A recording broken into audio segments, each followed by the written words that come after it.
오늘 본문은 모세가 모압 평지의 두 번째 설교 가운데 거의 뒷부분입니다. 하나님 총회의 참석, 이게 굉장히 중요한데 그 자격에 대해서 말씀을. 우리가 하나님의 총회에 참석하는 것은 이스라엘의 성년 남자 20세 이상으로서는 대단히 큰 축복입니다. 우선 전쟁에 참여할 수 있는 군인이니까 하나님의 군대가 실패하는 것 없습니다. 하나님의 군인은 하나님 전쟁에서 승리하게 하니까 전쟁에 참여하는 것은 승리를 맛보는 것이니까 얼마나 큰 축복인지 모릅니다. 두 번째는 예루살렘 축제 1년에 3번씩 참여하는데 거기에 참가해서 하나님이 주시는 즐거움과 귀한 복을 누리고 고향으로 내려올 수 있습니다. 세 번째는 국가적인 아주 중요한 일을 결정할 때에 거기에 참여할 수 있는 권한들이 있습니다. 그러니까 성년이 되어서 여호와의 총회에 참석하는 것은 큰 축복입니다. 근데 문제는 이런 축복의 자리에 얼씬도 하지 마라. 이런 사람은 아예 오지도 마라. 그런 두 가지 부류가 있는데 한 분이 신체상의 결함, 특별히 1절에 고환이 상한 자나 음경, 신이 잘린 자는 여호와의 총회에 들어오지 못한다. 이렇게 말씀하는 거예요. 겉으로는 아무도 모르죠. 속 깊은 곳에 문제가 있는데 이런 자는 제외한다는 것이. 전쟁에도 참여하지 말고 총회도 그냥 모여가지고 하나님의 축제에도 나오지 말고 일 결정하는데 얼씬도 하지 마라. 이렇게 이제 말씀하시는데 이 말씀을 통하여 하나님이 우리에게 하시는 말씀이 있습니다. 하나님은 하나님의 자녀가 그 깊은 곳까지도 온전하기를 원하신다는 것이. 남이 보지 않으니까, 볼 수가 없으니까 그렇게 해서는 안 된다는 거예요. 볼 수도 없고 보이지 않지만은 그 깊은 곳이 건강하고 건전하고 복되어야 된다는 것이. 성경 말씀에 하나님은 말씀하십니다. 하나님은 깊은 곳까지도 다 보시기 때문에 우리 깊은 곳까지 온전한 것이 얼마나 큰 축복인가. 할렐루야. 아멘이 자신있게 나와야 돼요. 자신있게요. 깊은 데까지 다 온전해야 돼요. 은밀한 곳에서 은밀하게 하는 일들 온전치 못한 하나님이 다 살피고 계세요. 예레미야 17장 10절에 하나님은 심장을 살피고 폐부를 시험하신다. 나는 내 심장을 잘 볼 수 없어요. 내 폐 속도 잘 볼 수 없어요. 그러나 하나님은 거기까지 다 보신다. 내 머리칼 하나도 나는 세지 못하지만 하나님은 머리칼 하나까지 다 세신 바 되신 하나님. 그래서 시편 139편 2절에 내가 앉고 일어서는 거 다 아시는 하나님. 하나님께서는 아주 깊은 곳까지 다 그냥 살피시는 하나님인데 어느 누가 내 가슴을 열고 영혼 깊은 곳까지 자신 있습니다 할 사람은 아무도 없다는 것이. 신체적으로 무음할지라도 영혼은 늘 한쪽으로 죄 지을 수 있는 가능성이 있습니다. 그래서 성경은 의인은 없나니 한 사람도 없다고 로마서 3장 10절에서 말씀하세요.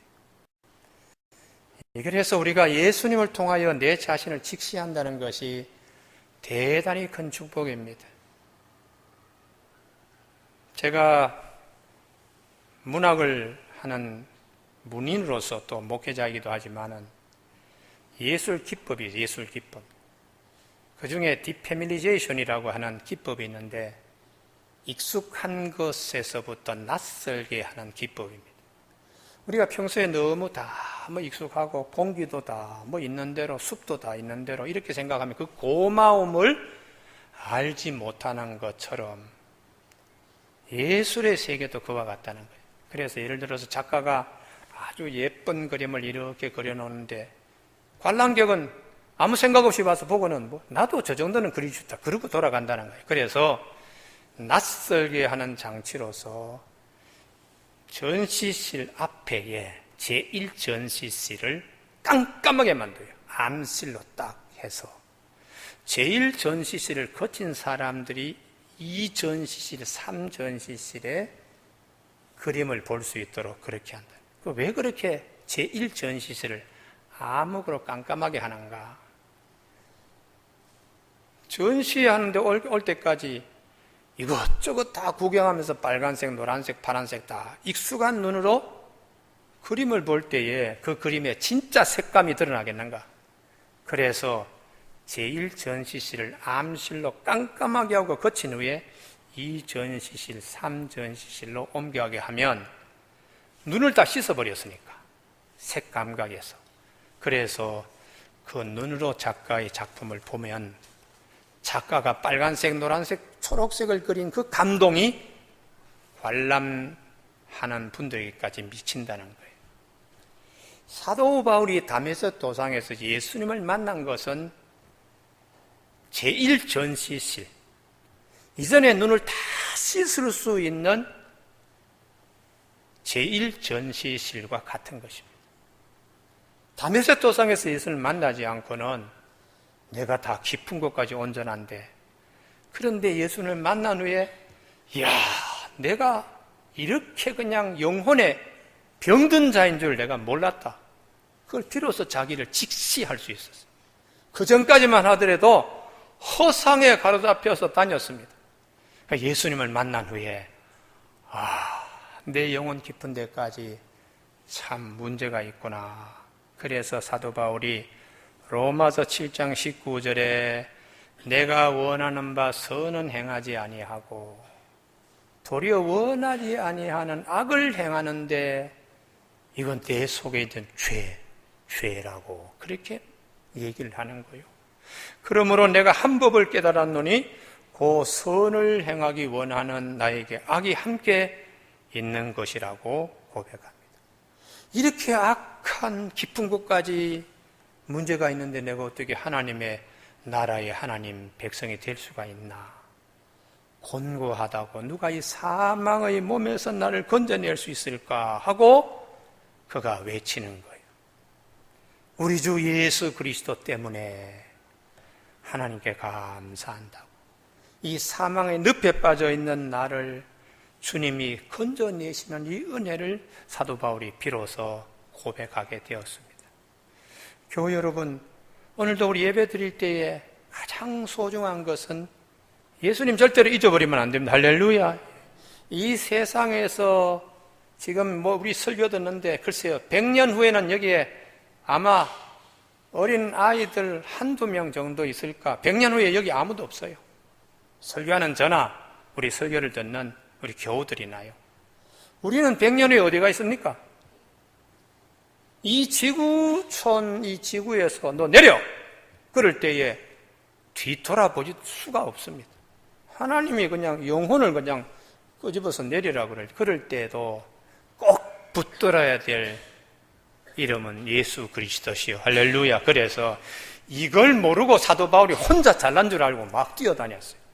근데 부활하신 예수님을 딱 만나고 난 다음에 자기를 보니까 죄 가운데 그냥 엄팍 깊은 곳이 죄 가운데 있는 거예요. 그래서 우리 주님 때문에 감사하다고, 이것을 다른 말로 사도 바울은 그리스도 안에 있는 하늘에 속한 신령한 복이라고 그렇게 말씀하고 있습니다. 예배소 1장 3절에 찬송하리로다 하나님 곧 우리 주 예수 그리스도 아버지께서 그리스도 안에서 하늘에 속한 모든 신령한 복을 우리에게 주시되, 그리스도 안에서 우리를 택하사 그리스도 안에서 우리를 자기의 아들들이 되게 하셨다고 이렇게 사도 바울이 고백하고 있습니다. 사도 베드로는 여러분들은 예전 같으면 총회 얼씬도 못할 사람들입니다. 예수님 때문에 이제 하나님의 자녀가 되었습니다 하고 지금 터키 지역에 있는 갑바도기아에 있는 교회 교우들에게 편지하기를 너희가 전에는 백성이 아니더니 이제는 하나님의 백성이라. 전에는 국류를 얻지 못하였더니 이제는 국류를 얻은 자 되었다고 그렇게 사도 베드로가 말씀하셨어요. 우리가 왜 예수 그리스도가 우리에게 소중한 것인가? 여호와의 총회에 그 깊은 곳에 문제가 있으면 못 들어와? 이런 우리인데 영혼의 깊은 곳까지도 문제가 있는 우리들을 예수님 때문에 하나님의 자녀가 되었으니까 얼마나 감사합니까? 그래서 사도 바울이 찬송하리로다 이렇게 말씀을 하는 겁니다. 두 번째 2절, 사생자는 여호와의 총회에 들어오지 못하리니 10대에 이르기까지라도 여호와의 총회에 들어오지 못하리라. 이 말은 영원히 못 들어온다는 얘기죠. 사생자, 맘제르인데 이게 히브리어로 그렇습니다. 첫 번째 단어가 운물, 두 번째 단어도 운물이에요. 세 번째 단어가 무기, 네 번째 단어가 머리. 이 무교의 머리가 이 운물인지 저 운물인지, 이 사람이 씨에서 났는지 이 사람이 씨인지, 이게 운물이 도대체 어느 운물인지 이것을 구분하기 어렵다 그래서 맘제르라 그래서 사생자라. 이건 다시 말하면 출생이 정상적인 출생이 아니고 근친상간이라든지 간음이라든지 비정상적인 결혼에 의해서 태어난 이런 아이들은 절대로 하나님의 총회에 영원히 못 들어온다 그렇게 말씀합니다. 우리가 사사기 11장에 보면 거기 입다가 있는데 입다의 형제들이 입다에 그러는 거예요. 너는 기생의 자식이야. 우리 아버지가 기생인 너희 어머니 몸에서 태어난 자식이, 너는 우리 집안에 기업도 없고 얼씬도 하지 마. 형제들이 내쫓는 거예요. 그래서 입다가 청소년기에 상처를 많이 받습니다. 그래서 끼리끼리 논다고, 소나무는 소나무끼리, 대나무는 대나무끼리 논다고 같이 어울리는 게 다 조폭들이에요. 그 중에서 이제 큰 겁니다. 그러니 왕따 되는 거, 출생 신분이 정확지 않으면 따돌림을 당하는 거, 집에서도 마찬가지로 하나님 앞에서 사생자는 총회에 들어오지 마라. 여기 거룩한 자들의 모임이니까 들어오지 마라. 이렇게 말씀하는 겁니다. 대표적인 경우에 암몬과 모압인데, 소돔과 고모라가 심판받을 때에 그 심판 가운데도 하나님이 롯의 가정을 구원하는데 처는 소돔 기둥이 되고 두 딸과 아버지 롯이 살아남았어요. 그런데 이 두 딸이 아버지에게 포도주를 먹이고는 상관해서 자식 낳은 자식들이 암몬하고 모압입니다. 이 암몬과 모압은 10대가 아니라 영원히 여호와의 총회에 못 들어온다 이렇게 말씀하고 있어요. 우리가 하나님의 총회에 참여할 수 있다는 것이, 하나님의 백성으로서의 모임에 들어갈 수 있다는 것이 얼마나 큰 축복인가. 그런데 성경은 여과 없이 이런 부분들을 하나님이 숨기지 않고 다 말씀하십니다. 12지파의 아비인 야곱의 경우에도 그 집안에 한번 봐라. 제일 큰 아들이 젊은 어머니를 들어가서 성폭행해서 그 사건이 창세기 35장 22절에 나옵니다. 아비의 저 빌하에게 동침해서 이스라엘이 이르던 이때가 이스라엘이 가장 사랑하는 분 라헬이 장례 치르고 얼마 되지 않을 때, 집안이 아주 어수선할 때에 제일 마지가 그런 일을 한 얘기도 있습니다. 깊은 곳에 하나님이 온전하길 바라는데 그렇지 못했어요. 또 유다 같은 경우는 며느리 다말을 길에서 창기처럼 생각하고는 그랬다가 자식 베레스하고 세라를 낳습니다. 다윗은 그 구중심처에서 바세바를 또 범하고요. 그러니 하나님이 쓰시는 사람도 그 영혼 깊은 곳에 죄성이 얼마나 강력하게 있는가를 성경은 우리에게 말씀하기 때문에 로마서 3장 10절에 의인은 없다, 한 사람도 없다 이렇게 말씀합니다. 모압과 암몬 족속은 출생도 그렇게 지저분할 뿐만 아니라 이스라엘 백성들이 광야를 거쳐올 때에 또 저주까지 하는 거예요. 저주까지. 저 이스라엘 백성들 제대로 가나안 땅에 못 들어가도록 저주기도 좀 해주세요 하고 모압 왕이 기도 잘한 발람에게 사람을 보내서 3번 저주기도 하는데, 발람이 저주하려고 그러면 하나님이 혀를 돌려가지고 저주기도가 축복기도가 되게 하니까 발람이 나중에 그러는 거예요. 하나님, 나를 저주기도 하지 못하게 했다, 축복기도 되도록 했다. 이렇게 하니까 모압 왕이 그러면 다른 방법이 없겠는가, 밥값이라도 제가 해야지요. 그럼 일어나면서 미인계를 한번 써보십시오.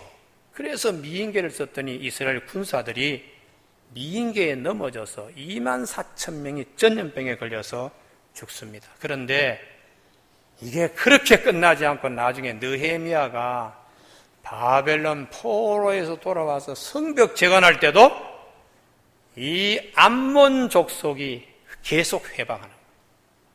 성벽 재건하지 못하더라 갖은 협박과 갖은 방법을 통해서 해방하니까 느헤미야가 오늘 본문에 신명기 23장에 하나님이 예전에 말씀하신 것처럼 우리가 바벨론 포로에 돌아와서 이 성벽 재건하는 일에도 암몬 사람 도비야가 그렇게 방해한다고 말씀하고 있습니다.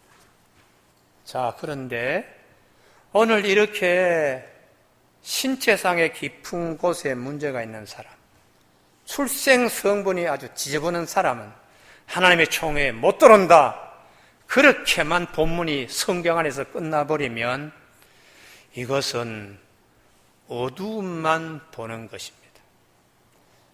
우리가 하나님의 어두움을 말씀하시는 것은 빛을 보게 하기 위하여 어두움을 말씀하는 거예요.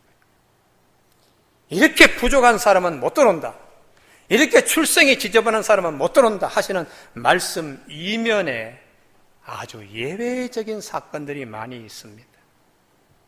우리가 입다라고 사생자라서 기생의 아들이라고 형제들이 다 내쫓았던 그 입다를 이스라엘 전쟁이 일어날 무렵에 장로들이 찾아가서 제발 우리 지도자가 되어 주십시오, 총회에도 들어오지 못할 사람을 총사령관이 되어달라고 그렇게 부탁을 온 거예요. 그래서 입다가 알겠습니다, 내가 전투에 그렇게 나가서 내가 싸우겠습니다. 그때 하나님이 그에게 성령을 부어주셨어요.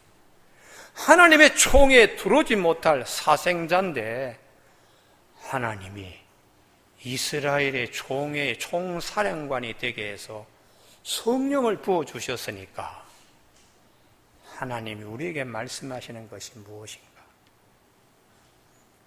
하나님 사유하심이 있다는 것이에요. 우리가 모압과 암몬은 영원히 못 들어온다 했는데 룻기가 있습니다. 그 룻기를 보면 하나님께서 얼마나 우리를 사랑하시는가를 말씀하세요. 모압 여인은 총에도 못 들어옵니다. 그런데 이 룻이 어머니 나오미의 치맛자락을 붙들고 어머님의 하나님이 나의 하나님이 어머님의 백성이 나의 백성이요 라고 말씀을 하면서 따라온 그 룻을 하나님이 보시고는 다윗의 증조모가 되게 했어요. 오늘 설교의 핵심입니다. 하나님이 왜 이렇게 하셨을까? 버린 돌을 모퉁이에 머리털로 쓰시는 이유는 사유하심이 하나님께 있다는 것이. 시편 130편 4절 사유하심이 하나님께 있음을 성경은 말씀하십니다. 여러분, 오늘 우리 참석한 우리 온 교우들에게 이 말씀을 머릿속에 깊이 새길 수 있기를 바랍니다. 여호와의 총에도 못 들어온다고 말씀하신 하나님이 입다나 룻을 하나님께서 높이 들어 쓰시면서 우리에게 하시는 말씀은 못 들어오는 사람이지만, 못 들어올 자이지만, 그래, 내가 한번 용서하면 이렇게 크게 하나님이 쓰신다는 사유하심이 하나님께 있다는 것이. 우리는 솔로몬, 밧세바의 몸에서 난 솔로몬, 원래 그 본명이 솔로몬이 아닙니다. 여디디아. 그래서 나단 선지자가 이 출생하는 아이의 하나님의 이름을 여디디아라고 하십니다. 하나님이 사랑하신다고요. 아니, 왕자들이 볼 때는 사랑받을 것도 없는데 이름이 어떻게 저렇게 되나? 그게 하나님이 용서하신다는 거예요. 솔로몬이 기도 잘해서 1000번째 드린 후에 듣는 마음을 주옵소서 기도 잘해서 솔로몬이 부귀영화 누린 것으로 생각하기 전에 하나님이 솔로몬을 용서하셨어요. 사생자와 같이 맘제르와 같이 그렇게 태어난 자를 하나님이 먼저 사랑하시고 먼저 용서하셔서 하나님께서 솔로몬에게 성전 짓게 하고 축복받게 하셨습니다. 그래서 사도 바울은 로마서 3장 23절에 모든 사람이 다 죄를 범하였음에 하나님의 영광에 이르지 못하였는데 총에 못 들어온다는 거죠. 그런데 그리스도 예수 안에 있는 속량으로 말미암아 하나님의 은혜로 값없이 의롭다 하심을 얻은 자 되었다. 이렇게 말씀합니다. 성경 전체에 못 들어올 자다. 그런데 하나님이 용서해 주셔서 사유하시는 하나님의 은혜, 들어오게 하시는 하나님. 그래서 성경 전체의 흐름에 용서는 하나님 사랑의 시작입니다. 우리가 이 사회에 지금 여러 가지 많은 문제가 있어요. 곳곳에. 이게 하나님의 사랑으로 해결되려고 그러면 용서 없이는 하나님의 사랑으로 해결될 수가 없어요. 다 마음속에 그냥 설교를 들으면서도 그냥 마음속에 억압된 감정들이 있어. 용서하지 못하고 그냥 눈을 갖다가 그냥 힘을 주고 듣는 사람들이 있어. 그런 사람들은 용서 좀 할 수 있는 마음이 되기를 바랍니다. 그래야지 하나님의 사랑이 그에게 임하는 거예요. 하나님의 사랑. 가정에 자녀들이 잘 되려고 그러면 부모들이 하나님의 사유하심에 대해 감격해야 돼. 감격. 그래야지 자녀들이 길이 형통하게 되는데 하나님의 용서받은 것을 내가 감격하지 못하고 자녀들에게도 늘 그냥 원망하고 남편도 원망하고 부인도 원망하고 계속해서 그렇게 되면 하나님의 사랑이 그분에게 없는 것이. 제가 목회하면서 가만히 보니까 하나님의 사랑이 뭐냐? 이거 질문을 많이 했어요. 하나님의 사랑은 용서에서 용서에서요. 용서에서 시작되기 때문에 용서하지 않고는 하나님의 사랑을 운운하지 못하는 거예요. 그러니까 하나님의 사랑의 역사가 일어나지 않습니다. 에덴 동산에서 범죄한 아담과 하와를 하나님께서 말씀대로 하면 당장 죽여야 되죠. 무화과나무 잎을 치마라고 있는 게 불쌍히 여겨서 하나님이 가죽옷을 입혀주셨어요. 짐승을 잡아가지고 손에 피를 바르며 가죽옷을 입혀줘요. 그게 하나님의 용서와 사랑입니다. 에덴 동산 밖에서 가인이 동생 아벨을 쳐 죽였어요. 그러면 하나님의 법대로 당장 가인이 죽어야 돼요. 그런데 하나님은 한 번 더 기회를 주는 거지요. 가인에게. 가인이 하나님 나는 사람들이 살인자라고 만나면 다 죽이려고 할 때에 뭔가 나를 좀 표를 좀 주십시오. 그래서 하나님이 가인에게 표를 줘서 너 사람들이 너를 죽이려고 할 때마다 이 표를 보여줘서 너 죽지 않게 하라고 하나님의 용서가 있습니다.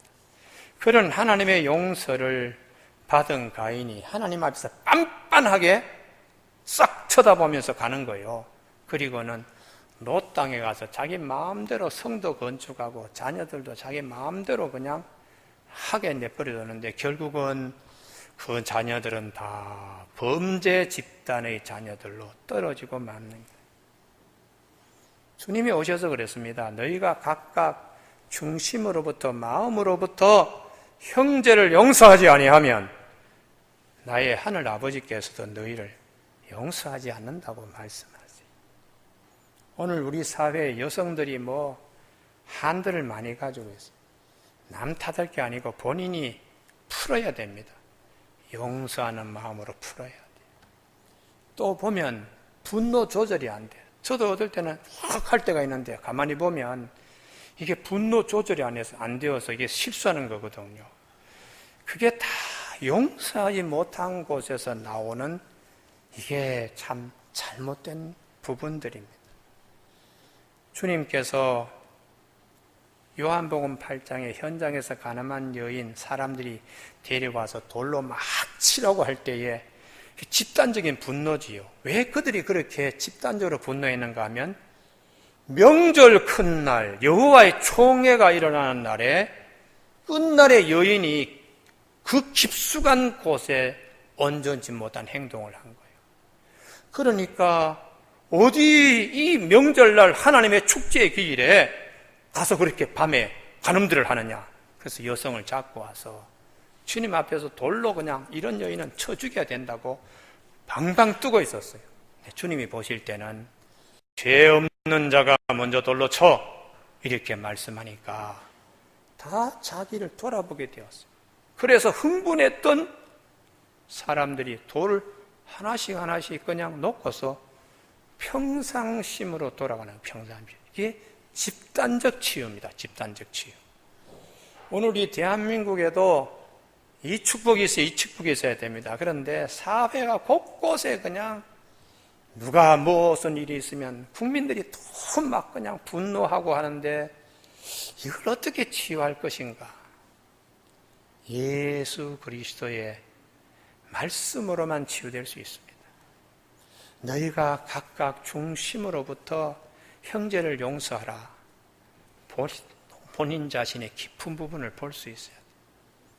예수님께서 가늠한 여인에게 네에게 돌 던질 자가 있는가 보라 그랬더니 눈 떠서 보니까 아무도 없어요.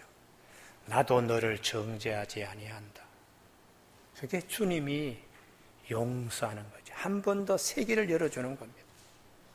주님의 방식은 모두 다 치유받기를 원하시는 겁니다. 할렐루야. 그래서 예배에 참여할 때에 하나님의 음성을 꼭 들으시고 내가 이런 문제 요즘 있는데 이거 왜 이러나 주님의 말씀으로 성령님의 도우심으로 치유돼야 돼요.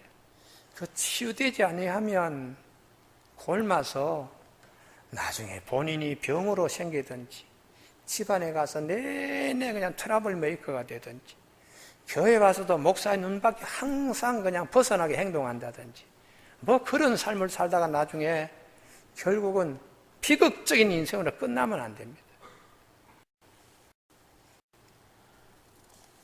제가 30년 전에 김진홍 목사님을 도울 때에 그때에 여러 군데 부흥회 다닐 때에 목사님 집회 끝나면 교회에 나이 드신 분들이 목사님 면담해요. 눈물을 글썽하면서 목사님 둘의 마을에 가서 좀 살면 안 되겠습니까? 왜요? 아들하고 며느리가 워낙 싸우니까요. 왜 싸우는데요? 집에 부담된다는 거예요. 그러니까 매일매일 그냥 아들 며느리 눈칫밥 먹으면서 지내야 되는데 이게 하루 이틀이지요. 목사님 둘의 마을에 가서 살면 이런 분들이 많이 있었습니다. 그때는 우리 김 목사님이 별도의 뭐 이렇게 시설을 할 때가 아니었어요. 그 얘기 듣고는 가슴 아파서 아이고 저런 노 권사님을 우리 마을에 모시고 살면 좋겠네. 그래서 집을 하나 짓겠다고 그래요. 집을 하나 지었는데 그 집의 이름을 저보고 장명을 해달라고 그래서 내가 그랬습니다. 노인 소망의 집 그렇게 지읍시다. 지금도 그 집이 있습니다. 노인들에게 소망이 있습니다. 할렐루야. 예수 안에서 그거 집을 하나 지읍시다. 그래서 노인 소망의 집 한 30명이 생활했는데요. 참 자식들에게 구박받고 어디 오갈 데 없는 그 할머니들이 모여가지고 아름답게 이렇게 사는데요. 어느 날 남자가 찾아온 거예요. 남자가요. 40대 후반에 남자가 안전뱅이가 되어가지고 자기 애 초등학교 들어갈 만한 아이 하나 데리고 찾아온 거예요. 사정을 들어보니까 밤에 나가서 밤 무대에 색소폰 불면서 팁 받아가지고 생활하고 이런데 부인도 열심히 사는 거죠. 두 사람이 열심히. 그런데 이 부인이 어느 날 갑자기 도망을 가버린 거예요. 그러니까 남편이 그냥 너무 쇼크를 받아 갑자기 안전뱅이가 돼가지고 일어나지 못하는 거예요. 일어나지 못해서. 그래서 저녁에 밤무대에 가서 나팔도 불지 못하고 자식은 하나 있는데 어떻게 키우나 그러다가 김 목사님 둘이 마을로 온 겁니다. 그런데 이 할머니들이 모여가지고 회의를 했는데 우리는 부담됩니다. 우리한테는 같이 구성원이 될 수가 없다고. 그러니까 이분이 엉엉 울면서 아이하고 저 멀리 가는데 그것을 보고 김 목사님 마음이 쨍하더라는 거예요. 그래서 다시 모여놓고 마음 편합니까? 저렇게 보내니까. 편하지 않지요. 그러면 저분 같이 우리가 데리고 살아야 됩니다. 그래서 저만치 가 있는 그 안진뱅이로 겨우겨우 거기 가 있는 그분하고 아들하고 다시 데려가서 둘의 마음에 처음 남자로서 같이 생활하게. 할머니들과 40대 안진뱅이 된 색소폰 연주자하고 이렇게 같이 했는데 일주일쯤 지나니까 몸이 좋아졌어요. 보름쯤 되었더니 일어서는 거예요. 할렐루야. 그래서 어떻게 이런 일이 있을 수 있는가? 딱 한 가지라는 거예요. 사랑과 용서와 포용으로 치유되다. 치유. 부인도 남편 버리고 도망치고 사회도 그를 버리고 도망치고 둘의 마을까지 왔는데 거기서 버렸다면 이 사람은 영원히 안진병으로 끝나는 거예요. 그런데 보름 같이 생활하면서 리렉스 되는 거죠. 긴장했던 부분이 풀어지고 하면서 아주 그냥 몸이 다시 원상으로 회복되었어요. 오늘 우리 사회에 누구나 목회자도 교회 교우들도 상처 많습니다. 이 깊은 상처 가지고는 여호와의 총회에 들어갈 수 없습니다. 내 깊은 곳까지도 온전하기를 원하시는 하나님께서 세상의 빛으로 오신 예수 그리스도를 통해서 우리 영혼이 치유받을 수가 있고 우리의 모든 집단들이 다 하나님의 은혜 가운데 들어갈 수 있습니다. 그래서 예수님께서 나는 세상의 빛이니 나를 따르는 자는 어둠에 다니지 아니하겠고 생명의 빛을 얻으리라 이렇게 말씀하셨습니다. 우리 한 사람 한 사람 온전한 사람 없습니다. 예수 우리 속량으로 하나님의 자녀된 이 은혜를 늘 마음에 기억하면서 하나님의 총회에 참여하는 이 귀한 길을 열어주신 우리 주님의 은혜를 항상 마음에 새기면서 살아가는 우리 교우들 다 되시길 주님의 이름으로 축복합니다. 사유하심이 하나님께 있기 때문에 그렇습니다. 기도하시겠습니다.